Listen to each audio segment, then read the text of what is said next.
Vasco. Mas antes das informações, já vai dando o like para não se esquecer e se inscreva no canal. Após quase 2 meses de estudo e elaboração do projeto, o Vasco apresentou a seus conselheiros, nesta segunda-feira, os modelos possíveis a serem trilhados para o clube virar uma sociedade anônima do futebol, a SAFE. Em carta aos Conselhos Deliberativo e de Beneméritos, em que o GE teve acesso, a diretoria administrativa apontou 3 possíveis formatos de negócio a serem adotados, mas indicou sua preferência.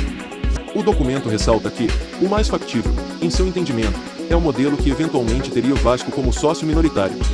O GE apurou que, após conversas com o mercado, o Vasco entendeu que investidores mais qualificados optam por ter o controle do futebol.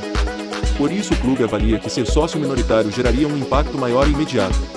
Todas as possibilidades, no entanto, estão na mesa, e o clube vai avaliar as melhores propostas que tragam um maior impacto financeiro para o pagamento das dívidas, além de um maior investimento para que o futebol volte a ser competitivo. A decisão final caberá aos sócios. É uma mudança radical no conceito, uma vez que, no início do processo, em dezembro, o Vasco disse que a ideia era que o clube mantivesse 100% do controle da SAFE.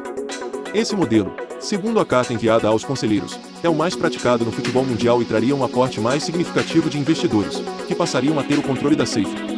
Em razão das peculiaridades de mercado apontadas, a diretoria administrativa entende que o modelo de negócio mais factível é aquele em que o investidor realiza um aporte significativo e adquire o controle da SAFE, pois, além de ser o modelo mais praticado no futebol mundial, oferece investimentos no futebol, diz trecho do documento.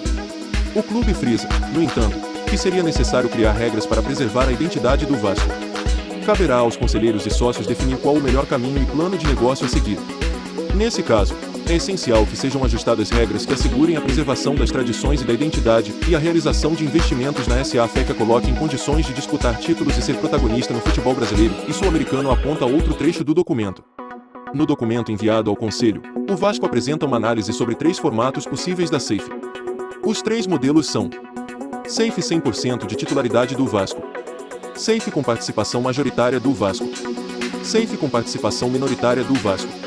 O GE teve acesso ao documento de 20 páginas entregue ao Conselho e detalha abaixo as opções de modelos apresentadas e as explicações do clube para cada um deles.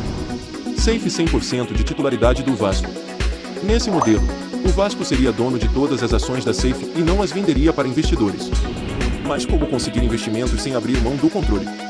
Segundo o clube, seria possível usar fontes de capital de terceiros para financiar o futebol, como a contratação de empréstimos bancários, que teriam como garantias parte das ações. Outra possibilidade seria a emissão de debêntures em ações da SAFE para captação do mercado. SAFE com participação majoritária do Vasco. Nesse caso, o Vasco disponibilizaria até 49,99% das ações para investidores, mas manteria o controle sobre a SAFE. Apesar de se tratarem de modelos de negócios diferentes, no documento enviado ao Conselho o clube cita a parceria com o Nations Bank, em 1998, que injetou 30 milhões de dólares no futebol e possibilitou ao Vasco contratar craques e conquistar títulos importantes, como a Libertadores, a Mercosul e o Campeonato Brasileiro. O Vasco ressalta, no entanto, que esse é um modelo incomum nos dias atuais, uma vez que os investidores, ao longo do tempo, passaram a demandar um maior controle sobre o futebol para injetar dinheiro no clube. SAFE com participação minoritária do Vasco. Esse é o formato que a diretoria acredita ser o mais factível. É o mesmo modelo adotado, por exemplo, por Botafogo e Cruzeiro, grandes clubes brasileiros em processo mais avançados da SAFE. Nesse caso, o clube manteria uma pequena porcentagem da SAFE, mas o controle e poder para dirigir o futebol seriam do investidor. E é de imaginar que o aporte financeiro, nesse modelo, seria bem maior e imediato. Muito obrigado e se inscreva no canal.